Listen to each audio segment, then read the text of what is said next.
नमस्कार। हमारे YouTube channel चिंतन इंस्टीट्यूट ऑफ एजुकेशन में आपका फिर से स्वागत है। आज मैं बहुत ही इम्पोर्टेंट टॉपिक, हिंदी सब्जेक्ट के बहुत ही इम्पोर्टेंट टॉपिक समास यानी कंपाउंड वर्ड्स को लेकर आया हूँ। यह बहुत ही इम्पोर्टेंट टॉपिक है जो प्रायः सी टेट, यूपी टेट और हिंदी सब्जेक्ट से रिलेटेड, ग्रामर पोर्शन से रिलेटेड मैक्सिमम एग्जाम में ज़रूर आता है। तो आज हम लोग इसको पार्ट 1 में चर्चा करेंगे। आपके हिंदी व्याकरण में समास के पदों के आधार पे जब हम वर्गीकरण करते हैं, प्रथम पद द्वितीय पद कौन है, कौन सा समास है, इसके आधार पे जब हम वर्गीकरण करेंगे तो यह पार्ट 1 में होगा। और पार्ट 2 में जब मैं अगले वीडियो में बताऊंगा तो उसमें इन्हीं समास को एक एक एग्जाम्पल के साथ आपको बड़े ही यूनिक तरीके से मैं प्रस्तुत करूंगा, जिससे आपको कॉन्सेप्ट रटने की ज़रूरत ही नहीं पड़ेगी। बहुत ज़्यादा परिभाषीकरण में मैं सेकंड पार्ट में नहीं जाऊंगा और पूरा प्रयास करूंगा कि आपको एकदम इजी कॉन्सेप्ट के थ्रू पूरे संप्रत्यय को समझाने की कोशिश करूंगा और समास आप कभी भूलेंगे नहीं। तो आइए अब हम लोग चालू करते हैं। अगर हमारा यह वीडियो आपको अच्छा लगे तो प्लीज़ इसे सब्सक्राइब हमारे चैनल को करिए और ज़्यादा से ज़्यादा शेयर करिए। तो आइए हम लोग चलते हैं।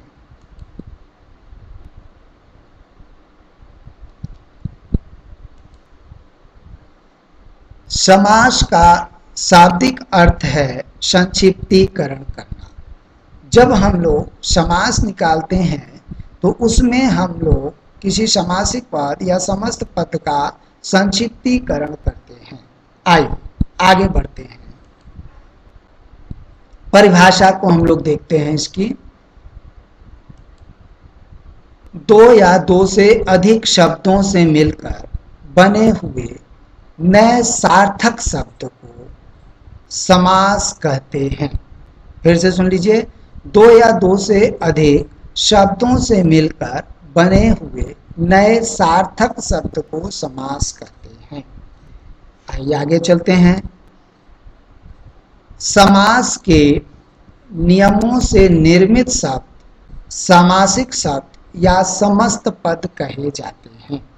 जी हाँ, समास को हम लोग प्रायः सार्थक शब्द में है, दो या दो से अधिक शब्दों से मिले सार्थक शब्द को समास कहते हैं, और जो समास के नियमों से निर्मित समस्त शब्दों को सामासिक शब्द या समस्त पद कहलाते हैं। समास के सभी पदों को अलग अलग करने की प्रक्रिया समास विग्रह कहलाती है। जी हाँ, अभी हम लोग एग्जाम्पल से समास विग्रह को समझेंगे। चलिए,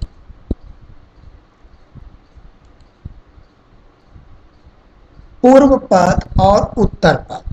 समास को भलीभांति प्रकार से समझने के पहले समास में प्रयुक्त होने वाले दो पदों को समझना आवश्यक है, जिन्हें पूर्व पद और उत्तर पद कहते हैं। लेकिन ये पूर्व पद और उत्तर पद क्या है, आइए इसको हम समझते हैं। समास में दो पद होते हैं, एक प्रथम पद और दूसरा बाद का पद।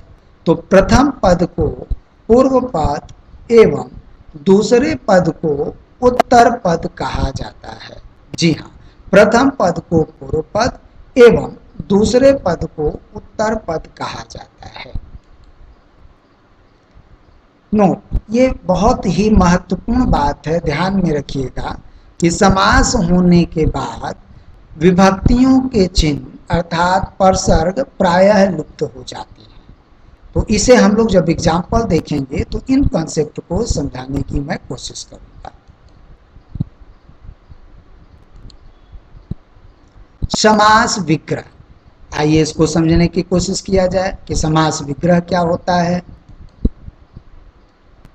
समास के समस्त पदों को अलग अलग किए जाने की प्रक्रिया समास विग्रह कहलाती है।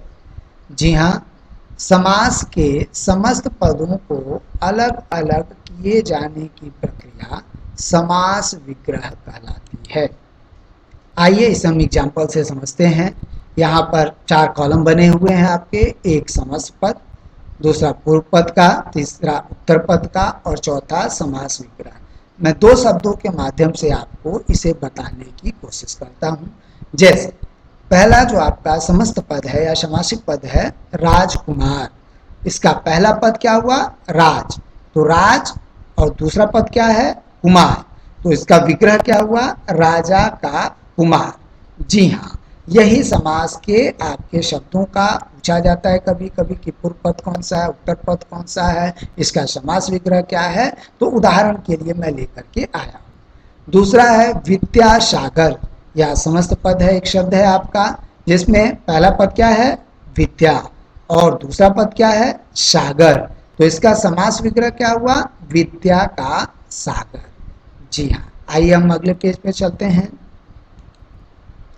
समास के भेद। अब हम लोग समास के भेद को जानने की कोशिश करेंगे। समास के मुख्यतः 6 भेद होते हैं। कितने भेद होते हैं, मुख्यतः 6 भेद होते हैं। आइए देखा जाए कौन कौन से हैं वो 6 भेद। एक, अव्ययी भाव समास। हम लोग अभी मैं इस वीडियो में केवल इनका वर्गीकरण कर रहा हूं, इसके बाद वाले वीडियो में मैं आपको पूरे कंसेप्ट के साथ समझाऊंगा। दूसरा कौन सा है, तत्पुरुष समास। दूसरा समास का प्रकार क्या कहलाता है, तत्पुरुष समास। तीसरा जो आपका समास है वह है आपका कर्मधारय समास। तीसरा समास क्या कहलाता है, कर्मधारय समास। चौथा समास है आपका द्विगु समास। पांचवा समास कौन सा है, द्वंद्व समास। छठवां समास कौन सा है, बहुव्रीहि समास। जी हाँ, ये समास के मुख्यतः 6 भेद होते हैं। यह संख्या बल के आधार पर डिसाइड होता है। आगे आने वाले वीडियो में मैं बताऊंगा कि कहीं कहीं किताबों में केवल 4 ही दिए रहते हैं और कहीं कहीं उनकी संख्या क्या है, बढ़ाकर और भी दे दी जाती है। कहीं दिया रहता है कि मूल 4 ही होते हैं और बाकी क्या है कि आपका जैसे आपका कर्मधारय और द्विगु को मिलाकर टोटल 6 हो जाते हैं।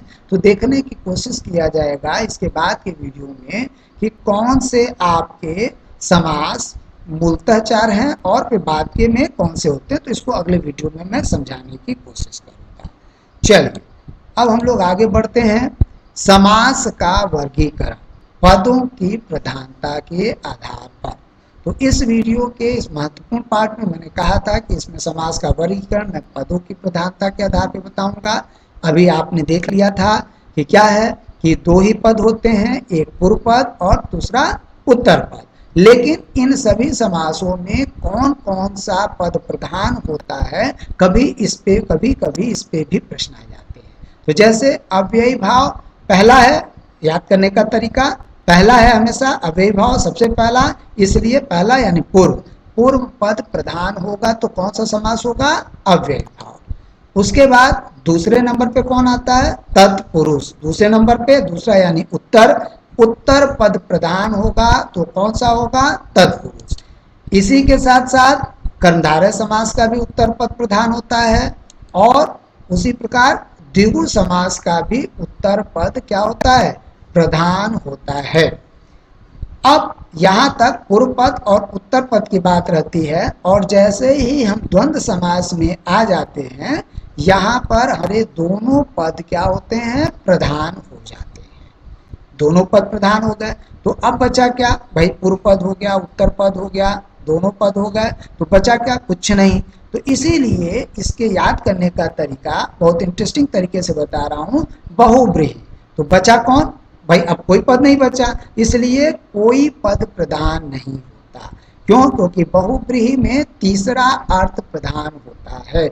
आगे वाले वीडियो में मैं आपको बताऊंगा इस कॉन्सेप्ट को लेते हुए और किस तरीके से आप उसको एकदम सूत्रों के माध्यम से मैंने बनाया है, एकदम आसानी से समझेंगे और कभी भी आपको रटने की जरूरत नहीं पड़ेगी। तो आज के वीडियो के लिए इतना ही।